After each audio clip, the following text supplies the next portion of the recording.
Breaking, South Africa rocked by shocking police scandal. Lieutenant General Nhlanhla Mkhwanazi says top cops, including former Minister Bheki Cele, interfered in investigations and protected criminals. Parliament has launched a special committee to get to the bottom of it. The claims are explosive and could shake the entire police system. Stay tuned as this story unfolds. Subscribe to Baba Waba Fana channel for more.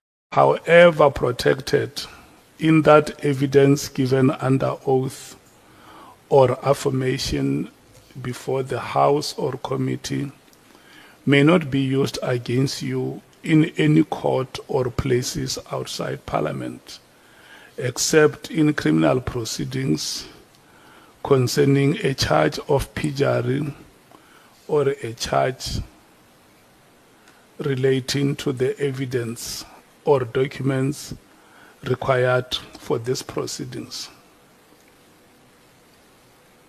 Please be aware that in terms of Section 17(2) of the Powers, Privileges and Immunities of Parliament and Provincial Legislatures Act, a person who willfully furnishes a House or committee with information or makes a statement before it which is false or misleading commits an offense and is liable for a fine or imprisonment for a period not exceeding 2 years.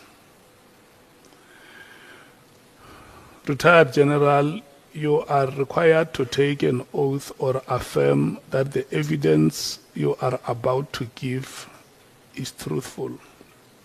You may choose to take the oath or affirmation. Which one do you choose? I'll take the oath. Thank you so much. If you take the oath, you will state your names in full and say, I swear that the evidence I shall give shall be the truth, the whole truth, and nothing but the truth, and so help me God. I, Bheki Cele, I swear that the information I'll give will be the truth and the only truth. So help me God. Thank you so much, Retired General. SC, I'm handing over to you. It will be until 13 hours. Thank you, Honourable Chair, honourable members. Good morning, General. Good morning. Good morning, SC, together with the honourable members. And welcome, and thank you for your for your cooperation, despite, I think, some earlier media report that you weren't prepared to cooperate. We found you to be most cooperative, and when we arranged to meet you, you had no issues, no problem. You confirm that?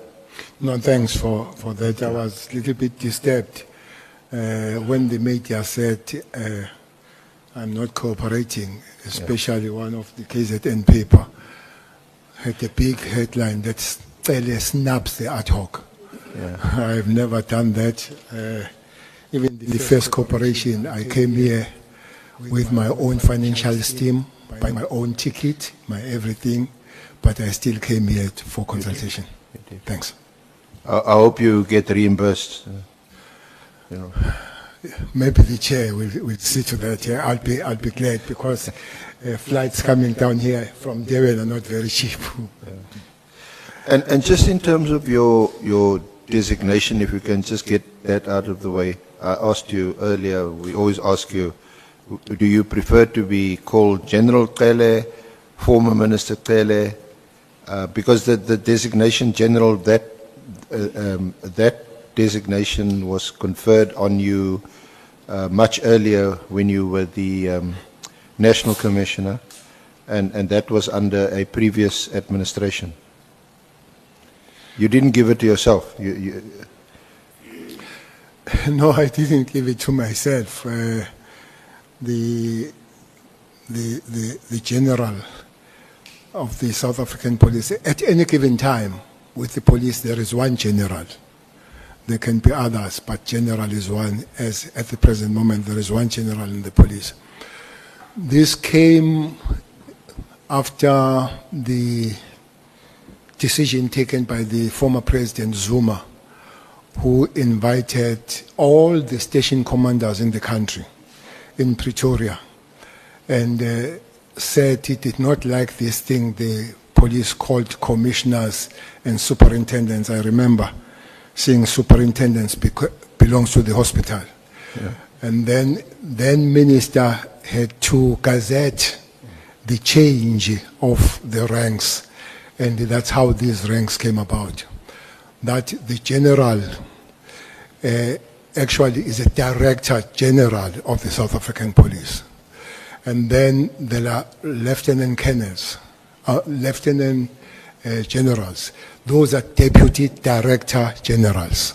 All lieutenant generals are deputy directors.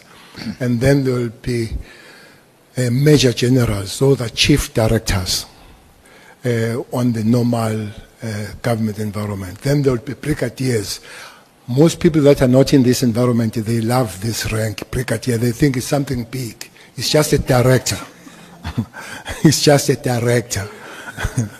And then you go down, then below director, there is a full colonel who happened to be a deputy director. Below there is a lieutenant colonel who is an assistant director, and then So you go it down. was similar to the establishment in the Yes. public service Yes, administration. yes. But the question, do I want to? I know generals, that title doesn't fall. It's like ambassador. That title doesn't fall. Except that when you are written general in brackets, retired. So do you want to be called retired General Cele? That Or should former be so, minister, but former minister, whatever it comes. Thank you. Okay. Thanks. Okay, former minister. You've been through your statement several times, and we've consulted you on it. So perhaps we've also been through the terms of reference, which you'll see quoted on page 3, General, page 3 and 4, and there's a number of paragraphs in the terms of reference that you able to assist the honourable members of the committee when it comes to interpreting them and applying them. For example, 4.1.1, political interference within SAPS, you can speak to that. Any related claim regarding corruption, financial or otherwise bribery, misuse of public resources within SAPS, evaluating the extent of misconduct and unethical behavior by the members of SAPS. You've been the minister mostly, so you definitely can assist with evaluating the effectiveness of the PKTT. You can't help us with the status of the dockets. You can perhaps cast some light on the instability in crime intelligence. You can speak to us about the alleged corrupt relationship between Minister Nkunu and Brown Mogotsi, and between Mogotsi and Vusumuzi Katmatlala. You can perhaps assist us with some other aspects, leadership failures, and your own personal experience being in leadership positions in the police, both as a national commissioner and as a minister. Perhaps you can comment on the procurement process within SAPS and how that could be strengthened, because we know there's a lot of corruption in the procurement process. You can talk to us about the alleged existence of organized crime syndicate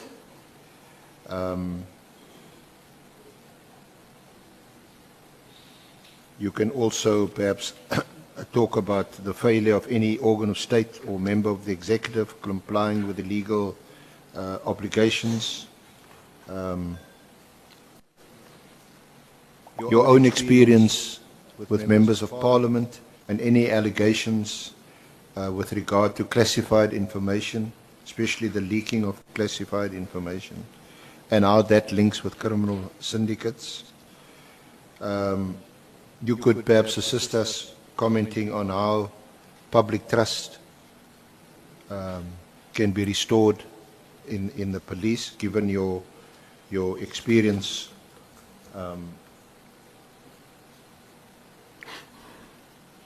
and perhaps any conflicts of interest that within SAPS itself. We know that there's jurisdictional issues between national, provincial, between provincial and deputy national commissioners and their role that they play from head office, and the PKTT itself as a national unit, but largely focus on KZN, who has jurisdiction. So those are some of the issues you can assist us with. Would it be fair to say that, General? You've got to speak into the microphone. You're never a man short of words. The nodder's not going to pick. They're not going to pick it up. No, that's fine. Thank you. So you served as our Minister of Police from February 2018 until June 2024.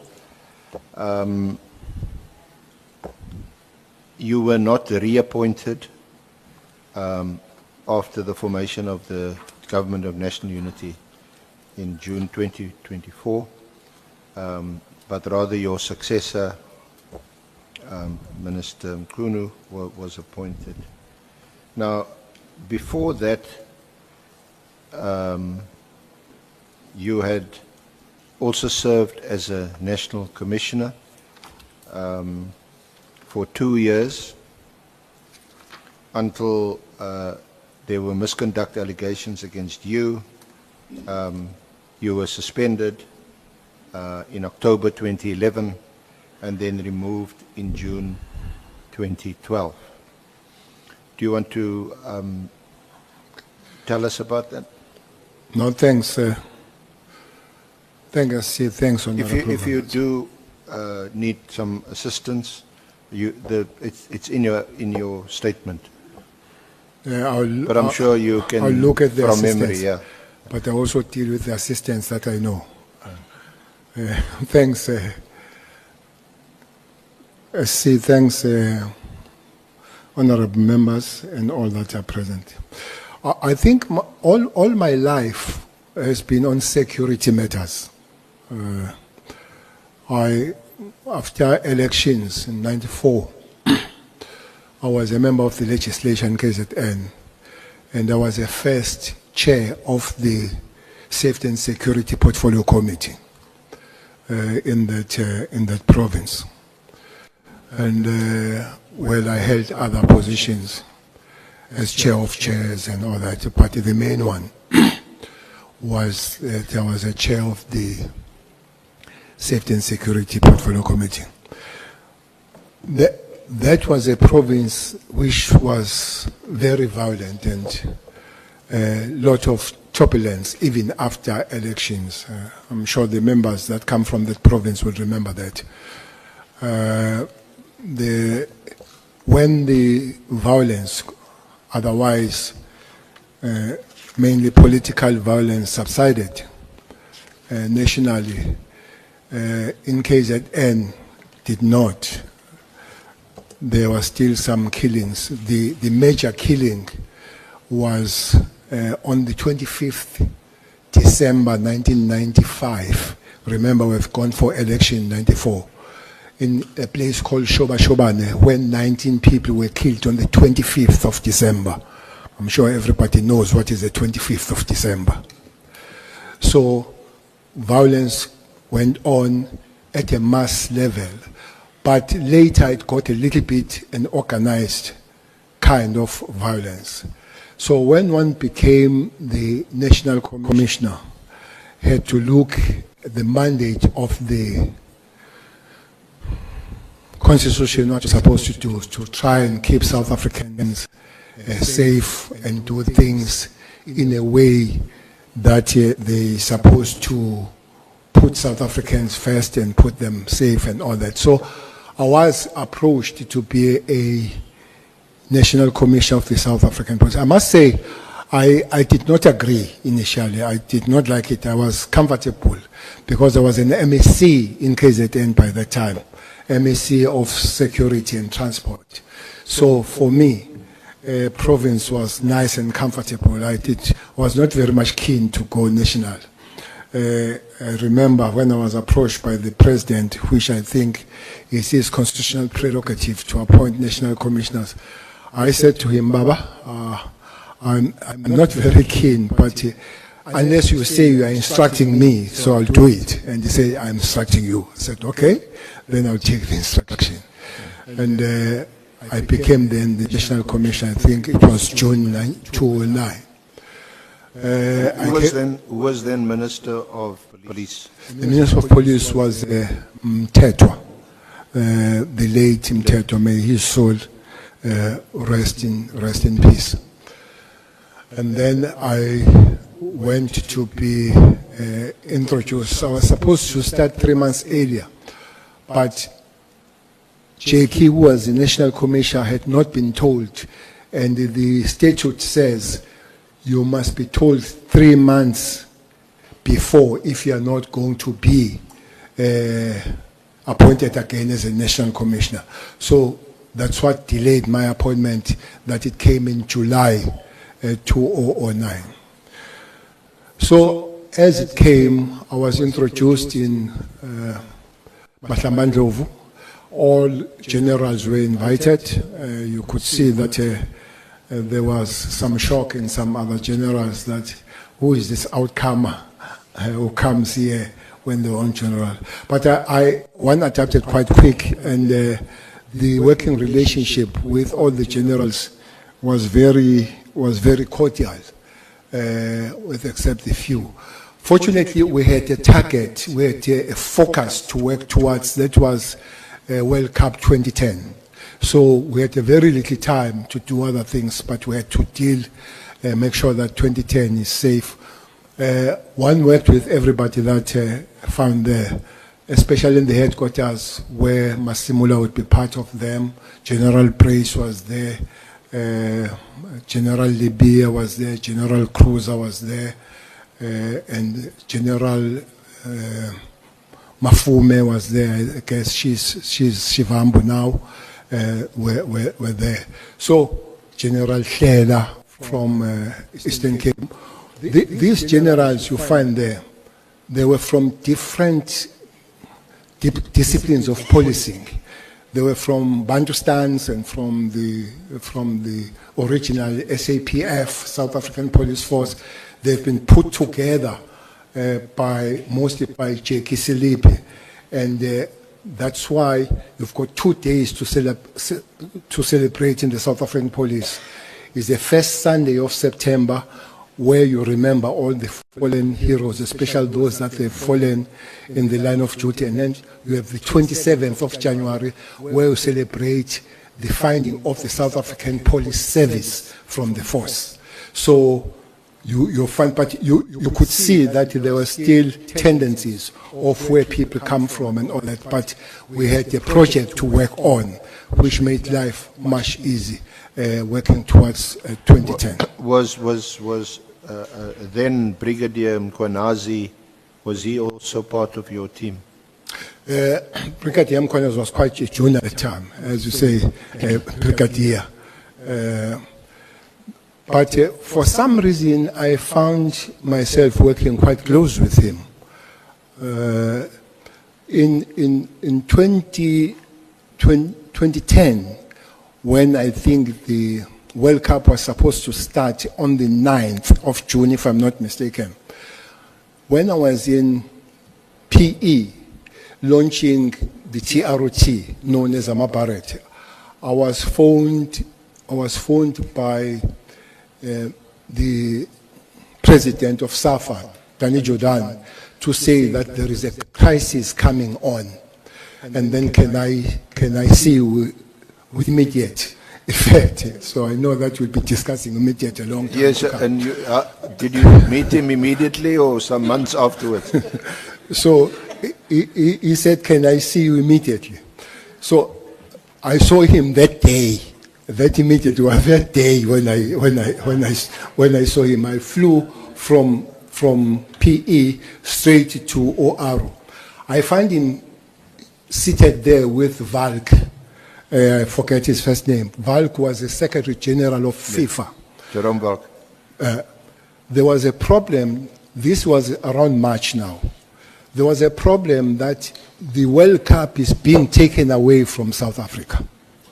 There was a big clash between Valk and FIFA President Blatter to say, you said the cup must go to South Africa, and there is a lot of crime in South Africa. There were two countries that they said they were ready to host. That was Australia and Germany. Remember, Germany had hosted it previously. So we spoke with President to say, how can we save the World Cup? It was on the score that I assembled the team of generals and the police, and we went to Zurich to make the president. To be honest, the nation does not know that South African Police Service saved 2010.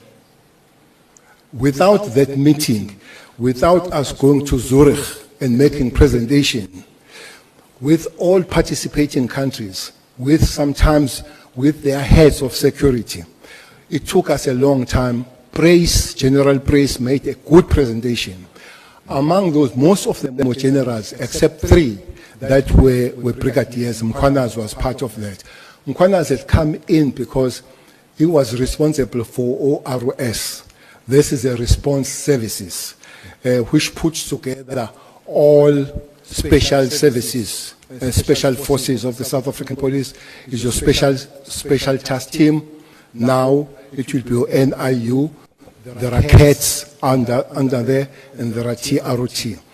That time, there was no TROT, and I think there were no CATs. Specifically, it was Special Task Force and NIU. Then Mkhwanazi was part of that. And for some reason, we worked quite closely with him. I'll come back what happened as he becomes the first or the acting National Commissioner. So we made the presentation there. All countries were saying, are not going to go to South Africa. The people that were leading that rebel were British. And clearly, if British could not come to the World Cup in South Africa, many people were going to join them. Until at the later stage, we were supported by Brazil and all that. And Germany was very vocal to say, we are ready. And remember, they have launched it previously. So from that meeting, fortunately, there was a meeting, a General Assembly of Interpol in Loins, in France. So we had to fly there to convince the Interpol to say it's safe to come to South Africa, so that the campaign of safety and coming to South Africa is not just pushed by South Africans alone, but is also pushed by Interpol. That's how then we managed to work on the 2010 coming to South Africa. So that's why I'm saying that we had a project to work on, so we had not much time of differences among and between ourselves as officials in that particular time. And finally, 2010 did come in South Africa. Yeah. I think most, if not all, South Africans are indebted to the work done by the police during 2010. It was probably the high point of the trust that people had in the police. Or maybe the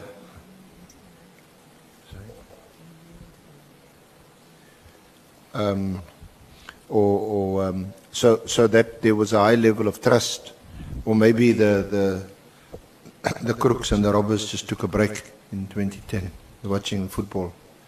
But seriously, it was a high point in this country. But for you, the honeymoon was over in October 2011 when you were charged with some misconduct. Just tell us briefly about that, and also then your removal. Yes, it is true. I think we continue to work very well as a South African police. Quite several benchmarks. For instance, we managed to establish what is known as subset. South African Police Service Education Trust was established at that time under that management. It's quite big today. I know that its job was to help the young orphans produced by the death of the officers that dying on the line of duty. So those were things to do. One other thing was the well-being and welfare of the police. We wanted to see them fit. They behave better. So we also negotiated. South African police, even today, they've got a special reduction of about 20 to 30% with Virgin Active in the country. It was negotiated at the time to work on that. So quite good things happened in the time working with the collective of the management in that particular time. Yeah. One report we received was the fact that the Waghuis is a headquarters of the South African police in Pretoria, was condemned as a building dangerous. For instance, if you go there on the rainy days down, there is just the Mississippi River water, the stagnant there, and all that kind of stuff. And the lifts are not working, but every office has an overpopulated with paper, so it was condemned. We had to get the new premises. So it is on that score that I signed the need. What happens? The director generals of different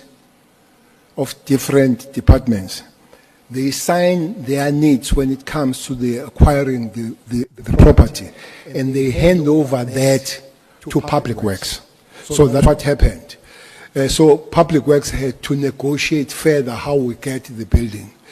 So for some reason, it was alleged that one had done wrongly when I followed the same thing. So the public protector then was put on working on the matter.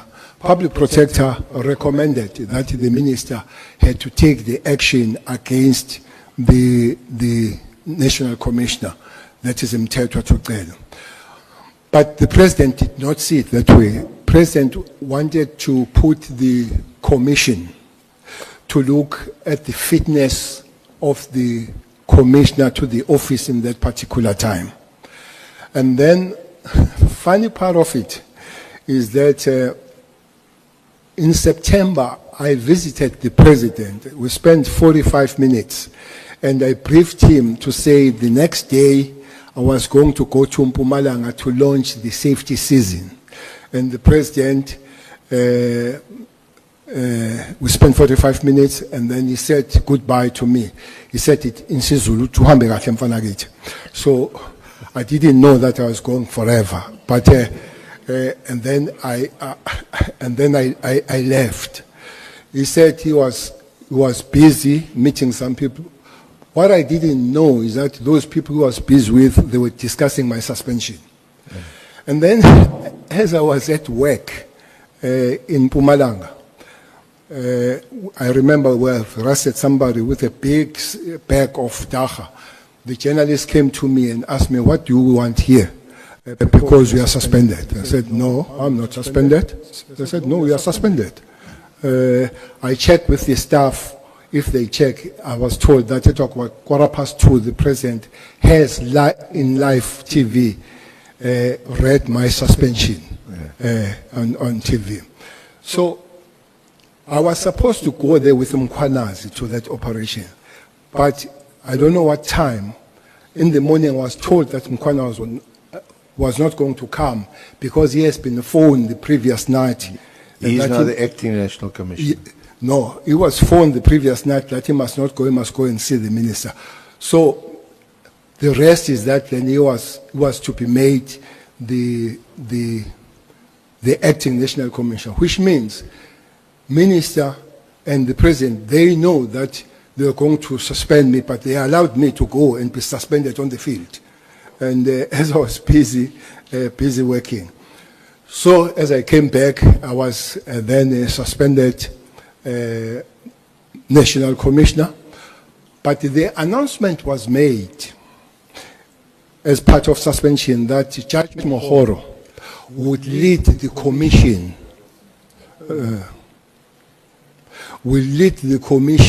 that will check the fitness of the office. And then one had to sit and wait for that time to come. But at a later stage, it was changed from Mohoro and it was made Moloi from Free State. And I was told that the minister phoned the president and told him that the minister was too close to Judge Mohoro because she was working as one of the trustees of the Education Trust, which was chaired by Smangaliso Mkajwa. So they felt that he was too close, maybe it would be biased towards Cele. That's why they changed and they brought Moloi from Free State. I must say that commission was very much loaded against me. For instance, a person that has been my main accuser was Hlela, who used to be a commissioner of the South African, who used to be a commissioner of police in Ciskei. And the prosecutor there was Noche, who used to be the minister of police in Ciskei. So Hlela and Noche were coming from Ciskei and they were prosecuting me. But one person that was there was Judge Madanga, who was one of the leaders of the... He was the evidence leader. Yes. And then finally the decision was taken. I was found not to be fit for the office, and then guess in 2012, then I was fired. But we know that you subsequently challenged that decision. You took it on review, and it was granted in the High Court, although it was not opposed by the South African Police or the Minister of Police, and you were then cleared. But just to backtrack a bit, what would have been the motivation, to your knowledge, for your initial suspension and the subsequent inquiry that was instituted into your alleged misconduct? Well, I don't know. Maybe it will be accumulation of being delinquent, because there were orders that I refused to take. Maybe the first one was to suspend Mdluli. Mdluli was suspended by me. Richard Mdluli? Yeah, Richard Mdluli was suspended was he the head of crime intelligence? Yes. At the time? Yeah. Funny enough, Mdluli was employed June when I was coming in July. And funny enough, is the only Lieutenant General I know that was interviewed by the panel of ministers. Usually it will be the officials, the DGs and all, but he was, I think, if I remember, there were about 3 of them. The one I remember was Mtetwa, and Cele and the others. So he came there before the National Commissioner came. So that created some problem between the National Commissioner and the head of intelligence. And the head of intelligence mostly would be reporting direct to the president, which I don't think is a problem, but also reporting to the minister, which then I think is a problem, because it's a national commissioner that is supposed to be reporting to the minister. The second one, I remember that both the minister and deputy minister was Deputy Minister Mbalula and Mthethwa. They came to me and they said they've been sent by the president and instructed them to tell me to fire General Shabalala. Sean Shabalala was the head of PSS. I didn't have the reason of firing him. Instead, I shifted him from PSS to IT, where he went to grow the IT of the South African police. So there were quite some few of those things that I thought it would not be proper to follow those instructions. I remember that one brigadier, Tau, he was fired when he was in Algiers en route to France in preparation of the trip of the president, and I refused that he must be fired on that way without following. So I would guess, this is my guess, that it was accumulation maybe of being transigent in some matters. It came to that, but I believe that the building issues had less or nothing altogether to do with that kind of firing. So after you were dismissed in 2012, thereafter you went back into, or took up political office again after that as the Deputy Minister of Agriculture. That was 2014. Yeah. After election. Well, there is an argument that people will say that the president was kind to me to take me back as a Deputy Minister of Agriculture. Actually, that's the only time that I was out of the security establishment. I don't think so. I think either the people of South Africa or the ANC did take me back to Parliament. I remember that I was almost number one to every list that ever existed, provincial to national, national was number 10. And all. So there was no way that I guess somebody would have been ignored. And I remember that Minister Senzo Mchunu was going to be Premier of KZN, and he went to the President to request that I go back to province so that we can strengthen the province. The President said no, he needed me nationally because he was going to give me a very crucial job. And indeed, I was a Deputy Minister of Agriculture. It was quite crucial because one was looking after fish and forest. So,